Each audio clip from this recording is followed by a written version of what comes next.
श्री कृष्ण की मृत्यु का रहस्य।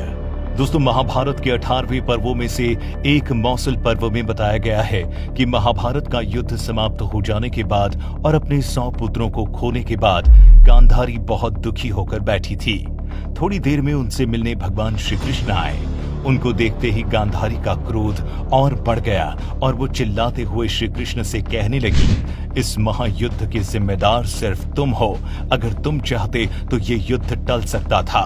मेरे 100 पुत्रों की मृत्यु के दोषी तुम हो कृष्ण। आज मैं तुम्हें श्राप देती हूँ कि जिस प्रकार मेरे कुल का नाश हुआ है, उसी भांति आज से 36 साल बाद तुम्हारे यदुवंश का भी समूल नाश हो जाएगा। साथ ही तुम्हारी वैभवशाली द्वारका नगरी भी समुद्र में डूब जाएगी। कृष्ण तो सर्वज्ञाता थे।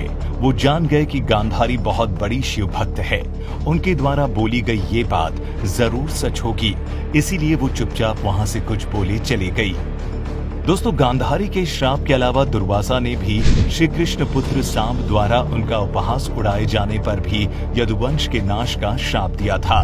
कुछ सालों के भीतर गांधारी के श्राप का असर धीरे धीरे दिखने भी लगा और द्वारका में आए दिन विचित्र और अशुभ घटनाएं घटने लगी। इसी क्रम में यदुवंशी आपस में लड़ने झगड़ने लगे। एक दिन इस झगड़े ने विकराल रूप ले लिया। यदुवंश के सेनापति सात्विकी ने यदुवंश के ही सेनापति कृतवर्मा को मार दिया। इसके बाद तो यदुवंशी 2 खेमे में बट गए और महासंग्राम हुआ, जिसके परिणाम स्वरूप पूरा यदुवंश आपस में ही लड़कर खत्म हो गया। यदुवंश के नाश और द्वारका डूब जाने के बाद भगवान श्री कृष्ण का मन बहुत खिन्न हो गया और वो मन को शांत करने के लिए द्वारका से कुछ दूर जाकर एक जंगल में ध्यान की मुद्रा में लेट गए। तभी वहां से थोड़ी दूर एक शिकारी, जिसका नाम जरा था, वो शिकार के लिए आया हुआ था। उसने दूर से देखा तो उसे लगा कि ये किसी मृग की आंख है और बस उसने उसी ओर तीर छोड़ दिया, जो सीधे कृष्ण के बाएं पैर में जा धंसा। जब वो निकट पहुंचा तो उसने देखा कि भगवान श्री कृष्ण का पैर लहूलुहान है और वो वहीं बैठकर विलाप करने लगा। श्री कृष्ण ने उससे बोला कि तुम व्यर्थ ही विलाप कर रहे हो, ये नियति का खेल है। असल में तुम पिछले जन्म में राजा बाली थे, जिसे मैंने छुप कर मारा था। यही कारण है कि आज अनजाने में तुमने मुझ पर तीर छोड़ दिया। इतना बोलते ही श्री कृष्ण ने अपने प्राण त्याग दिए। दोस्तों, द्वारकापुरी में स्थापित कस्बा सोमनाथा पट्टल के पास हिरण्य, सरस्वती और कपिला इन 3 नदियों का संगम है।